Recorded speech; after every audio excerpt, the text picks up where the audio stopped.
Well, let's see how you feel on what's coming up for week 2 in the NFL as we go to the Bias Plus reports. So let me give my quick little rundown for the people to understand what the Bias Plus reports are.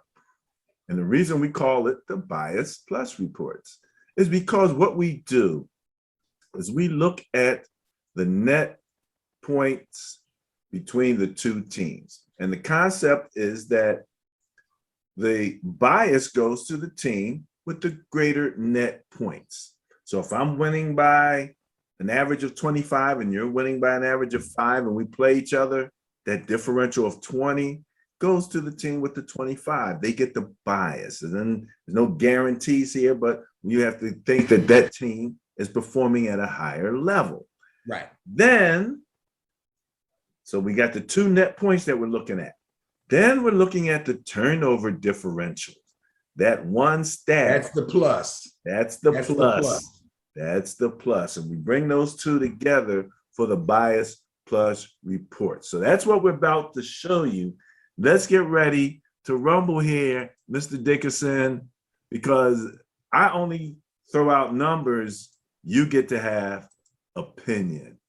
Here we go with the Bias Plus report, NFL Week 2, 2021. Let's start off with your squad. The Washington football team coming in to Giants Stadium. Bias Plus score of 11 favors the Washington football team. Wow. Well, that's not a big bias. I think that Washington's defense kind of disappointed their fans a little bit. I think they were expecting a little bit more. And the fact that they have to travel to MetLife, I don't know. It's not as big a deal as I wish it was. No, actually, it's not a big deal at all. They can take a bus ride up there. That's no big deal. But guess what? I'm going to take the Giants. And I'm not taking the Giants just because I'm a Giants fan. I'm taking the Giants because I'm not sure that Washington football team defensive secondary is as good as some people are saying that it is. I believe Daniel Jones will have some success through the air and they have an opportunity to win this game. I'm going to take the Giants. Going to take the Giants, eh? And it's not because it's your squad. No. Not because it's your squad. So you think that Danny Dimes with this questionable offensive line is going to be ready to deal with that rush, that vaunt. What did you call the defense? The vaunted front seven. That's what I called them. But that's what everybody's been calling. Okay? That vaunted front seven. And what did I say they did last week? That vaunted front seven. They only had 2 sacks against the Chargers. Okay. They got a pick and a fumble recovery. And after that, Justin Herbert did what he had to do. And the Chargers front offensive line handled them boys. So obviously the Chargers front line is better than the Giants, but I'm going to take my shot. I'm going Giants. Going to take your shot. Going to take famous last words. All right. New Orleans Saints at Carolina Panthers. This is a bit of a tough one. Bias Plus score is 33, favors the New Orleans Saints. Again, big win, held the Packers to 3 points, and that's how you get a big net point differential in your favor. Yes. Panthers now have something on their hands. Ooh. Panthers defense is a little improved. Some people think what Jameis did last week was smoke and mirrors. This game could be really close. 33. Bias is not that big. 33 is not that big. No, it's not. A bias of 33. We've seen biases of 80. Well, that's true. But that's generally a little further into the season when you've had a chance to stack up some points. This is just 1 week under your belt. So I understand that, but I'm going to look at it like this.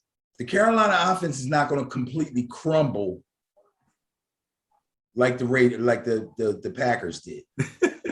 Wait. That's not going to happen. Wait. That just sounds like something that you want to put in a time capsule to be able to say, yeah, I remember one time I actually said the Carolina offense is not going to crumble like the Packers. Like the Packers did. That's right. And people will go, you know what? He was right. He was right. Okay, we shall see. But I'm going to go with the Saints on this. But you're going to go with I'm going to agree with the bias. All right. And I'm going to go with the Saints.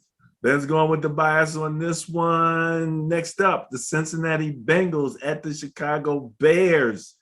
Bias plus score 26 favors Cincinnati Bengals because those Bears got handled by those Rams, and they had a loss there. So, yeah, you had a positive and a big negative. What do you got? I'm going to stick with the bias, and I'm going to go with the Bengals. I like the Bengals. I like Joe Burrow. I like his receiving core, and I do not like the Bears defense.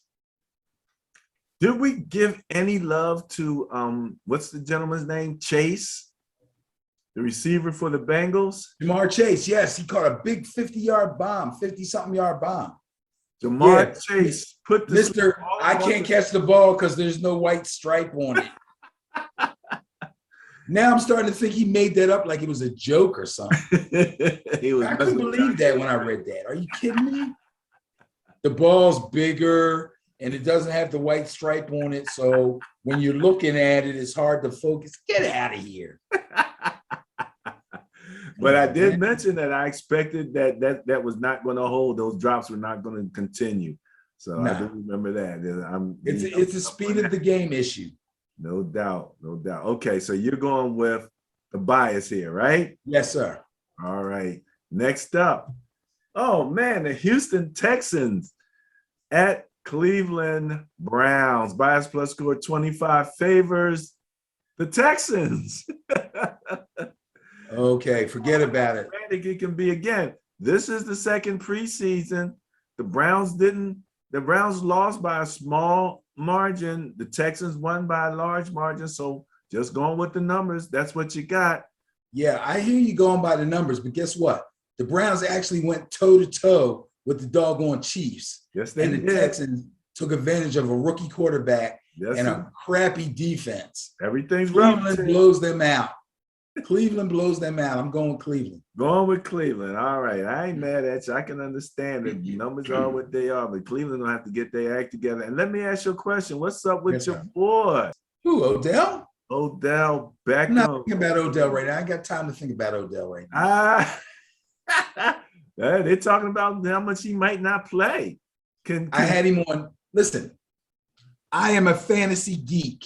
Everybody listen to me. I'm a fantasy geek. I have 40 plus fantasy teams.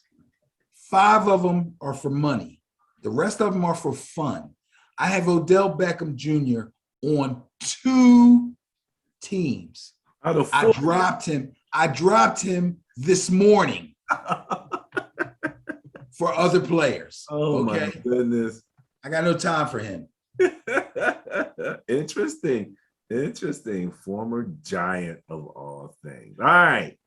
Going with Cleveland to win big over the Texans and put them guys in their place. All right. Next up, Los Angeles Rams at the Indianapolis Colts. Bias plus favors the LA Rams by a score of 34. There you go. The Colts defense is not living up to the hype. They could get better. I expect them to get better.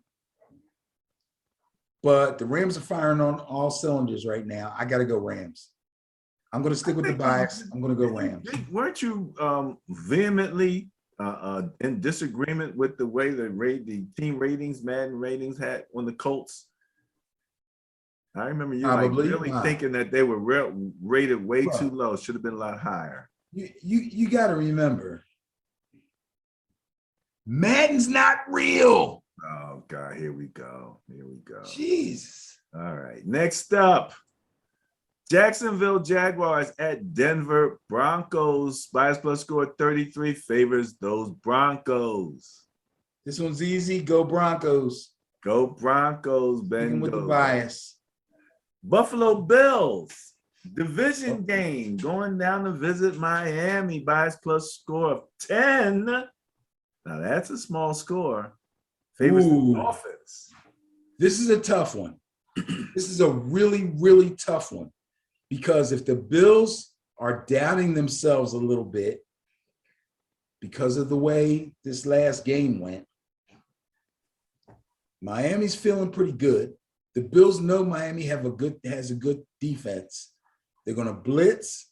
They're going to cover man to man. Josh got to get his stuff together, man. Oh my God. I don't know how to call this one.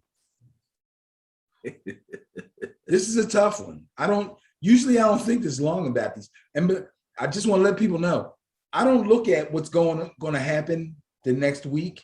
I wait for this. So it's just coming to me. So I don't, man. I believe in the Buffalo Bills. I believe in the Buffalo Bills. The bias is going with Miami, right? Yes, sir. I'm going to go with the Bills. I believe the Bills are going to go down to Miami and they're going to take care of business. Josh Allen, baby. All right. Hopefully it won't be too hot for him down there because it gets hot down there in Miami, buddy. All right. Another division game. New England Patriots at the New York Jets. Bias plus score of only 3. Favors those Patriots. Now, both teams lost. So they were both in the negative in terms of net points. But Patriots were less negative. So bias plus favored those Patriots. Okay. The greatest game planner in the NFL is Bill Belichick.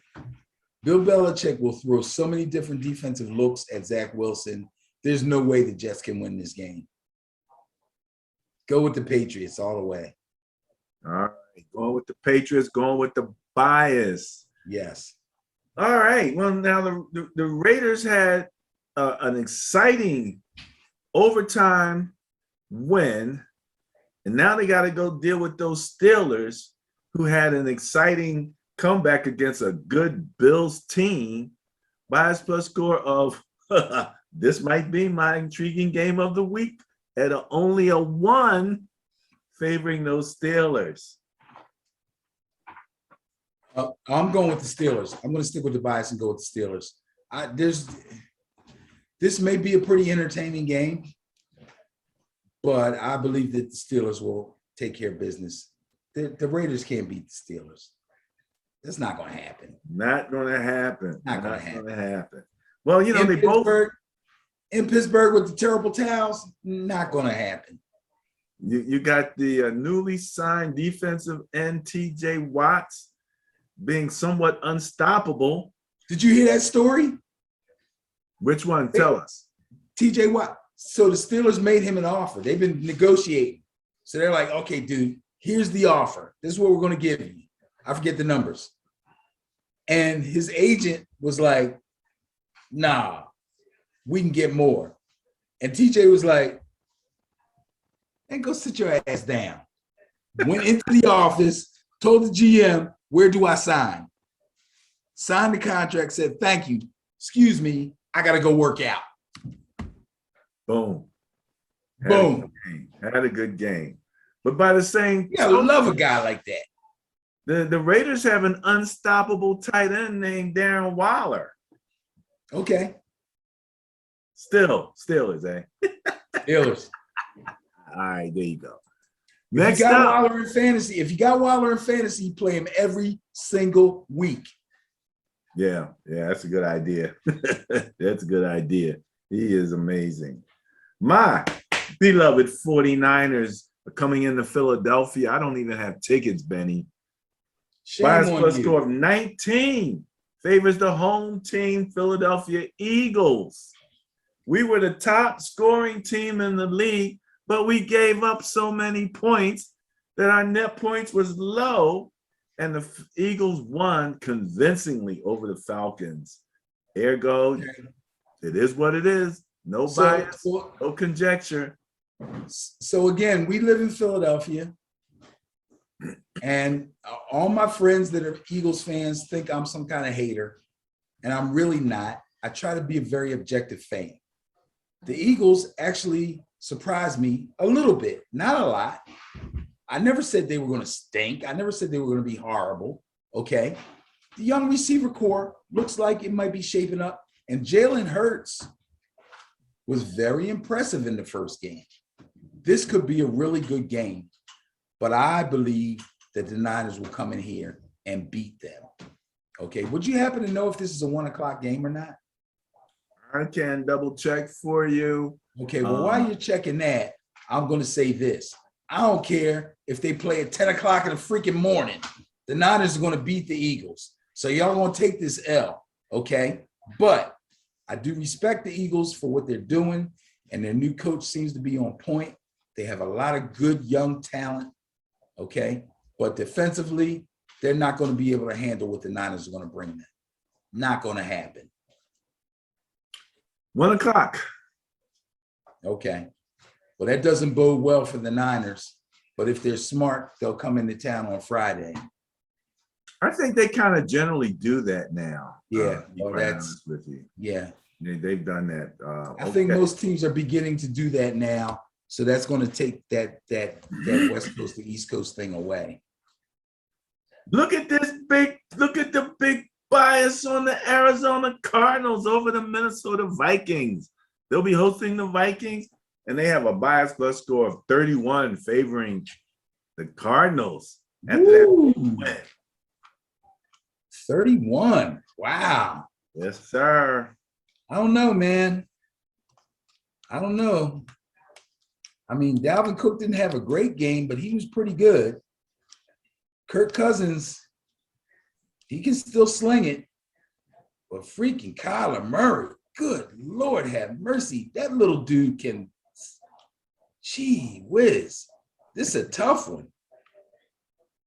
Nah, I'm going to go with the bias. I'm going to take the Cardinals. Going with the Cardinals. Yeah. Could there be a lack of belief in Kirk Cousins on your part? No, it's not necessarily a lack of belief on Kirk Cousins. It's a bigger belief in Kyler Murray. He looked extremely, for all the little jumping and jerking and jittering and all that stuff that he does, that's just who he is. That's his style. You know what I mean? It looks crazy and skittish, okay? But the guy produced, man. He produced. He's quick. quick, and he can get himself in position to make throws as well as break out and run. He's quick, and he has a baseball arm. Yeah. So, and he's pretty much understanding the offense. He understood it coming in, which is one of the reasons that he was there. Right. Now this is like his second, third year. Yeah. All right. I'm with you. So, Bias Plus Report, NFL Week 2, Atlanta Falcons at Tampa Bay Buccaneers. Bias Plus score 25. Favors Tampa Bay Buccaneers. This one's a no-brainer. Go with the Bucs. Going with the Bucs, eh? Yep. So I think I gave Matty Ice. Did I give him too much respect? I'm thinking Matty. Well, I mean, I don't want to put it on him. They're just not that good, bro. And listen, they got Mike Davis, who had a really good year last year when he was with Carolina, taking over from McCaffrey. Mike Davis is a really good running back, but they just can't. And their defense. What about your favorite rookie tight end? Yeah. he can't make plays if they can't get in the ball. Okay. I don't know what to say about the Falcons right now. I mean, the Eagles basically had their way with them. There's no way I can pick them over the Buccaneers. Are you kidding me? Big question mark over the Falcons. All right. They might shut them out. That's an ugly thought. Next up. All right, this should be a good one. Ooh, Dallas good Cowboys at the LA Chargers. Bias plus score of only 2. 2 favors the Chargers. Wow. Okay, I gotta think about this one for a second. Well, I'll say this. We already said about the Cowboys, it was deja vu all over again. Big score from the offense, big letdown from the defense, and then they wind up losing the game. That was kind of the situation with the Chargers last year. If you're betting the over-under, and I don't even know what it is, take the over. But I'm going to take the Chargers because their offensive line was able to protect against the Washington football team last week. That alone is why I'm going to take the Chargers. If they keep Herbert clean, he's going to kill that Dallas secondary. He's going to rip them apart. Keenan Allen looks like he's going to have a big season. Mikey Williams is in a contract year. Oh, it's going to be a problem. Not saying Dallas not going to do their thing, but yeah, I'm taking the Chargers. Going with the bias again. Slim score. So we have a 1 bias and a 2 bias in this coming weekend here. Yeah, those are close. Oh, baby. It's early, though. It's early. That's what I'm talking about. Speaking of, and again, I said last week that in the 2020 season, I kept looking at the Titans defense going, I keep thinking this defense is supposed to be so good, but they keep showing up on the bottom half of the points against listings. And again, just not looking like what I keep thinking the Titans defense is supposed to look like. And now they got to go up and deal with Russell, who's cooking some jambalaya. And I think he's got a few extra ingredients he's going to mix in that mug, man. Bias plus score of 39. Is this the highest bias of the weekend? So favors the Seahawks. Let me throw a fantasy tidbit in. So I'm looking at Stardom Situm, right? And Stardom Situm is something that CBS, ESPN, NFL, the writers, they all have their little list of who you should start in fantasy and who you should sit. Like they'll tell you, yo, if you got this guy on your team, don't play him this week. Or if you got this guy on your team, play him this week. And a lot of them are saying to start Tannehill. Now, I didn't look at Tannehill? Yes. I didn't look at all the reasons why they said to do it, but I know that it has something to do with the Seattle defense.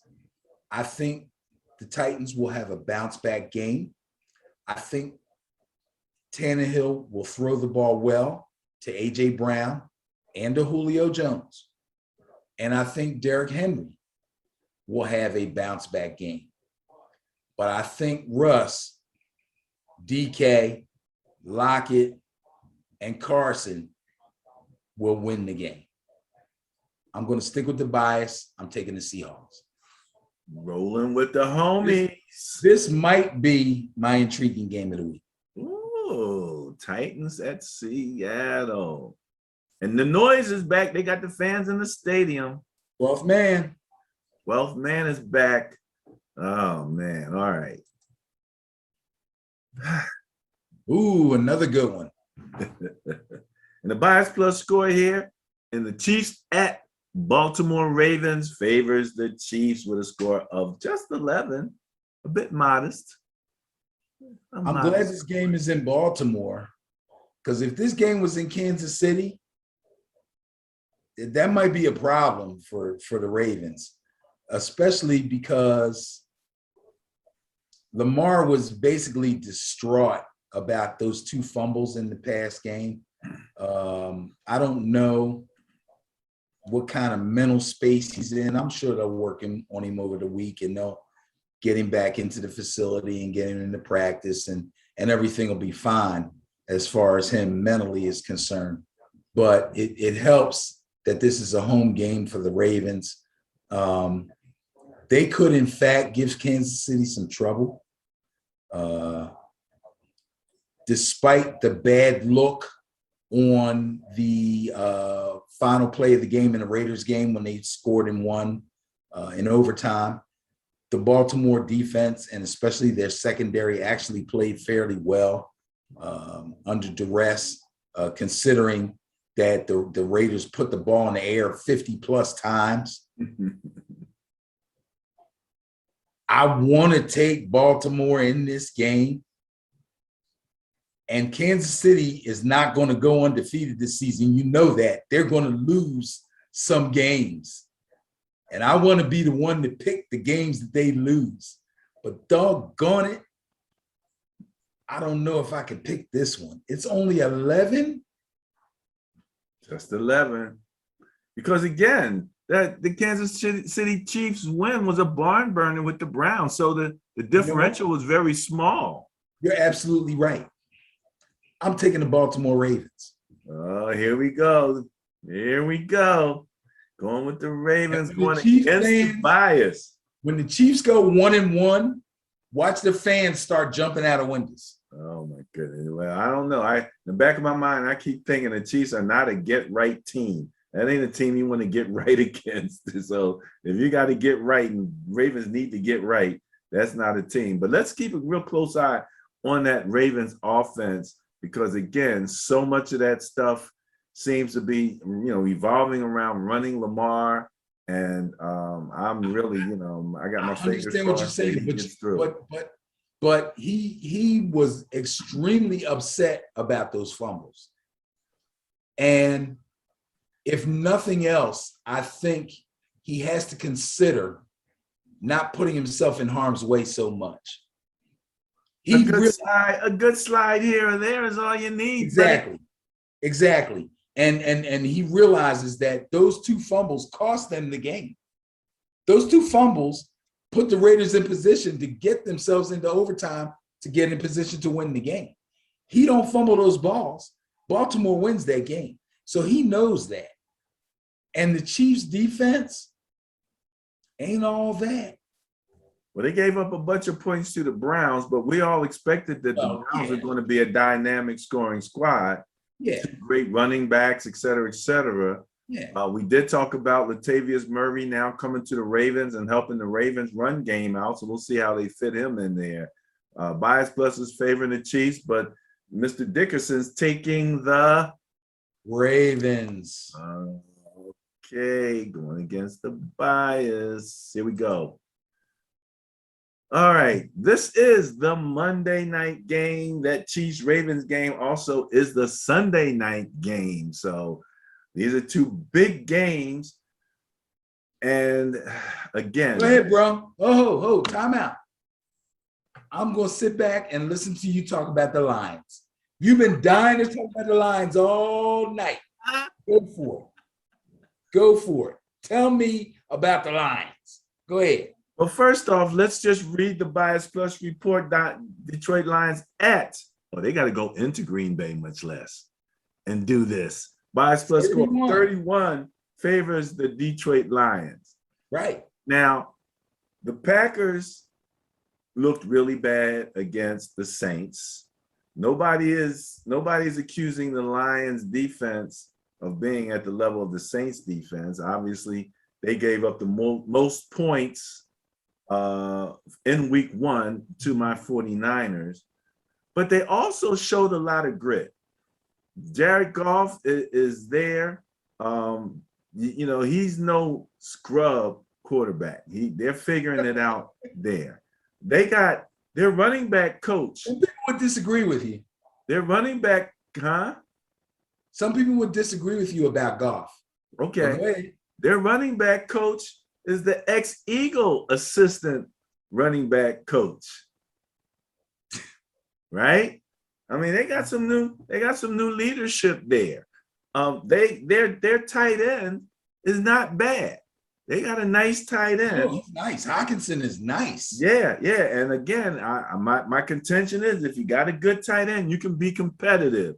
And the Packers defense, they got some questions. So can Aaron right the offensive ship? Probably.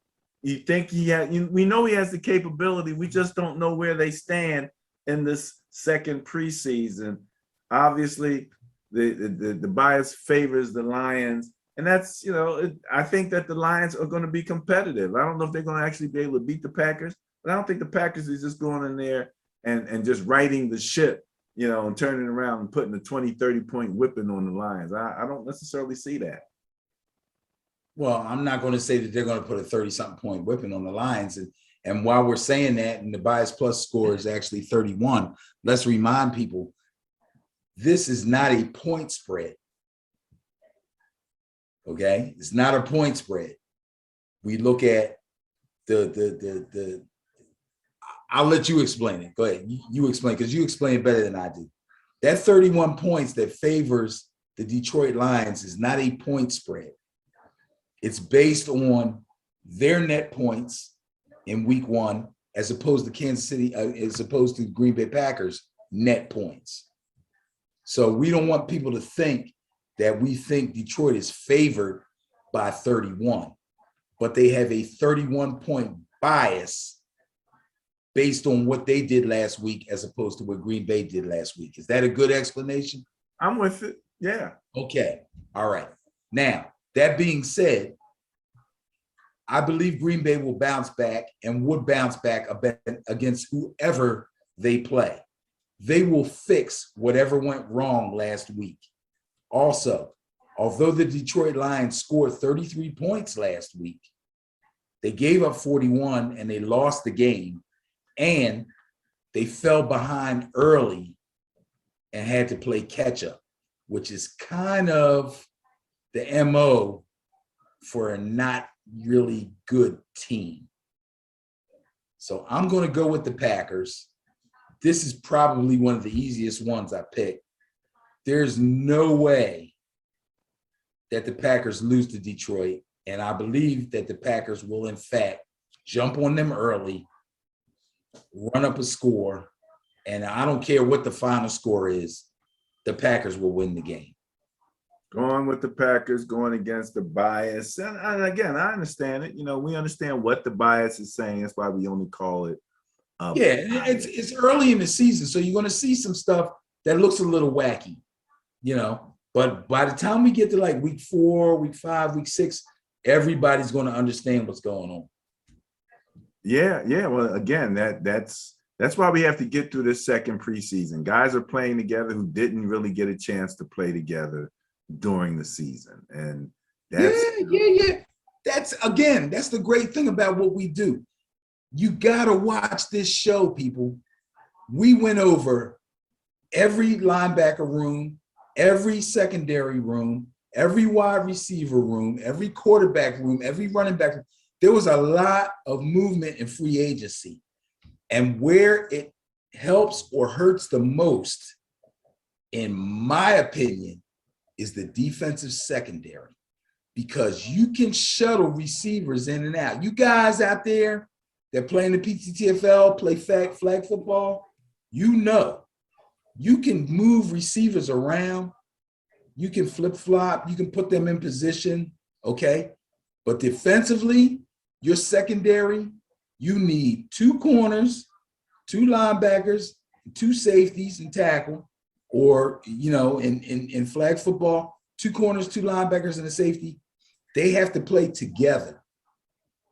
They need to play as a unit. If they don't play as a unit, you're going to have problems. So I believe it's the same way in the NFL, college, and what have you. When you let a safety and a corner go, and then you pick up in free agency, so to speak, or trade, and you pick up a new safety and a new corner, you don't just plug them in. You know what I mean? They have to be able to work as a unit with the guys that are already there. They have to fit the schemes.